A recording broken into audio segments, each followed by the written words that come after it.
गव्हाच्या पिठामध्ये अंड मिक्स करून तर पहा. तुम्ही ही रेसिपी कधी केली नसेल तर एकदा नक्कीच करून पहा. कशी करायची खूप जास्त वेळ न घालवता लगेच रेसिपीला सुरुवात करूया. हाय हॅलो नमस्ते, स्वाती सांडभोर या यूट्यूब चॅनलवर तुम्हा सगळ्यांचं अगदी मनापासून स्वागत करते. इथे पहा, मी सिमला मिरची, कोथिंबीर, एक कांदा, एक टोमॅटो, 2 हिरव्या मिरच्या घेतलेल्या आहेत. ह्या सगळ्या भाज्या आपल्याला बारीक बारीक चिरून घ्यायच्या आहेत. अगदी व्हिडिओमध्ये दाखवते ना त्या पद्धतीने सगळ्या भाज्या चिरून घ्या. तुम्हाला ज्या कोणत्या भाज्या आवडतील त्यासुद्धा तुम्ही इथे घेऊ शकता. चिरलेला कोबी किंवा किसलेलं गाजर, घरातले ज्या कोणत्या भाज्या आवडत नसेल ना त्या तुम्ही या ठिकाणी वापरू शकता. आज आपण अगदी वेगळ्या पद्धतीने रेसिपी पाहणार आहोत, त्यामुळे व्हिडिओ कुठेसुद्धा स्किप न करता संपूर्ण व्हिडिओ पहा.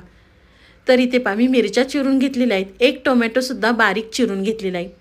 त्यानंतर आपल्याला कांदासुद्धा बारीक चिरून घ्यायचा आहे.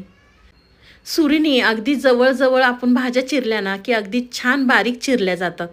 तुम्ही पाहू शकता इथे मी कांदासुद्धा किती छान बारीक चिरून घेतलेला आहे. त्यानंतर आपल्याला सिमला मिरची चिरून घ्यायची आहे. तर इथे मी अर्धी सिमला मिरची वापरणार आहे, कारण इथे मी 2 जणांसाठी हा नाश्ता बनवते. त्यामुळे इथे मी अर्ध्या सिमला मिरचीचा वापर केलेला आहे. तर सिमला मिरचीसुद्धा आपल्याला बारीक बारीक चिरून घ्यायची आहे. तोपर्यंत तुम्ही माझा व्हिडिओ इथपर्यंत पाहिलाच आहे आणि व्हिडिओ थोडा तरी आवडला असेल ना तर व्हिडिओला एक लाईक नक्कीच करा. साईडचं बेल आयकॉनसुद्धा प्रेस करा, म्हणजे तुम्हाला माझे नवीन व्हिडिओ पाहायला मिळतील. तर तुम्ही या ठिकाणी पाहू शकता मी सिमला मिरचीसुद्धा चिरून घेतलेली आहे. त्यानंतर आपल्याला कोथिंबीरसुद्धा बारीक चिरून घ्यायची आहे. तुम्ही यामध्ये जी पालेभाजी तुम्हाला आवडत असेल ना तीसुद्धा तुम्ही यामध्ये वापरू शकता. तर सगळ्या भाज्या चिरल्यानंतर इथे मी वाटी घेतलेली आहे, त्यामध्ये आपल्याला 2 अंडी फोडून घ्यायची आहे. तर मी तुम्हाला म्हटलं होतं की 2 जणांसाठी नाश्ता बनवते, त्यामुळे इथे मी 2 अंड्याचा वापर केलेला आहे. तुम्हाला किती जणांसाठी बनवायचं आहे त्यानुसार तुम्ही ते अंडी कमी जास्त करू शकता. एका वाटीमध्ये 2 अंडी फोडल्यानंतर इथे मी एक बाउल घेतलेला आहे, त्यामध्ये आपल्याला 1 कप गव्हाचं पीठ घ्यायचं आहे. आपण जे चपातीसाठी गव्हाचं पीठ वापरतो ना तेच पीठ या ठिकाणी मी वापरलेलं आहे. गव्हाचं पीठ घेतल्यानंतर त्यामध्ये आपल्याला 2 फोडलेली अंडी घालायची आहेत. अंडी घातल्यानंतर ज्या भाज्या आपण चिरून घेतल्यात ना त्या सगळ्या आपल्याला त्यामध्ये घालायच्या आहेत. रोज रोज नाश्त्यासाठी काय बनवायचं अजिबातसुद्धा समजत नाही. मुलांना आणि वेगळं वेगळं पाहिजे नसतं, त्यामुळे तुम्ही ह्या पद्धतीने एकदा गव्हाच्या पिठाची अंड्याची रेसिपी मुलांना खाऊ घाला. मुलं आठवड्यातनं 2 ते 3 वेळा नक्कीच तुमच्याकडे हट्ट करून मागून घेतील. तर इथे मी सगळ्या भाज्या घालून घेतलेल्या आहे. त्यानंतर आपल्याला त्यामध्ये काय बेसिक मसाले घालायचे आहेत. तर इथे मी अर्धा चमचा हळद, 1 चमचा आपल्याला मिरची पावडर, अर्धा चमचा काश्मीरी मिरची पावडर घालायची आहे. इथे आपण 2 हिरव्या मिरच्यासुद्धा वापरलेल्या आहेत, त्यामुळे तिखट तुम्ही तुमच्या आवडीनुसार कमी अधिक करू शकता. मिरची पावडर घातल्यानंतर त्यामध्ये आपल्याला अर्धा चमचा काळी मिरी पावडर घालायची आहे, त्यामुळे आपल्या पदार्थाला छान अशी चव येते. चवीनुसार मीठ घालायचं आणि छान आपल्याला हे व्यवस्थित मिक्स करून घ्यायचं आहे. लगेच पाणी घालायचं नाही, आधी आपल्याला अंड्यांमध्ये हे मिक्स करून घ्यायचं आहे. तुम्ही मुलांना नाश्त्यासाठी किंवा छोट्या मोठ्या भुकेसाठी अगदी झटपट तयार करून देऊ शकता. खूप जास्त वेळसुद्धा लागत नाही. चवीला मात्र हा नाश्ता ना खरंच अगदी अप्रतिम लागतो. इथे मी थोडं थोडं पाणी घालून हे पीठ व्यवस्थित मिक्स करून घेते. तोपर्यंत तुम्ही माझ्या चॅनलवर नवीन आला असेल ना तर प्लीज आपल्या चॅनलला एक सबस्क्राईब नक्कीच करा. इथे पाहू शकता तुम्ही मी थोडं थोडं पाणी घालून हे पीठ व्यवस्थित मिक्स केलेलं आहे. खूप जास्त पातळ करायचं नाही आहे किंवा खूप जास्त दाटसरसुद्धा आपल्याला हे पीठ करायचं नाही आहे. तर मला किती वाट्या पाणी लागलेलं आहे ते तुम्हाला मी पुढे सांगतेच. तर मला एका कपासाठी इथे 2.5 वाटी पाणी लागलेलं आहे. तुम्हाला पाणी कमी जास्त लागू शकतं.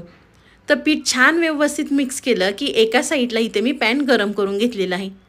त्यावरती आपल्याला तेल किंवा तूप घालायचं आहे. तुम्हाला जे आवडेल तुम्ही तुमच्या आवडीनुसार वापरू शकता. तेल घातल्यानंतर पॅनमध्ये आपल्याला सगळीकडे पसरवून घ्यायचं आहे. पसरवल्यानंतर 2 चमचे आपल्याला मिश्रण त्यामध्ये घालायचं आहे, छान व्यवस्थित पसरवून घ्यायचं आहे. खूप जास्त पातळ करायचं नाही आहे किंवा खूप जास्त जाडसरसुद्धा करायचं नाही आहे.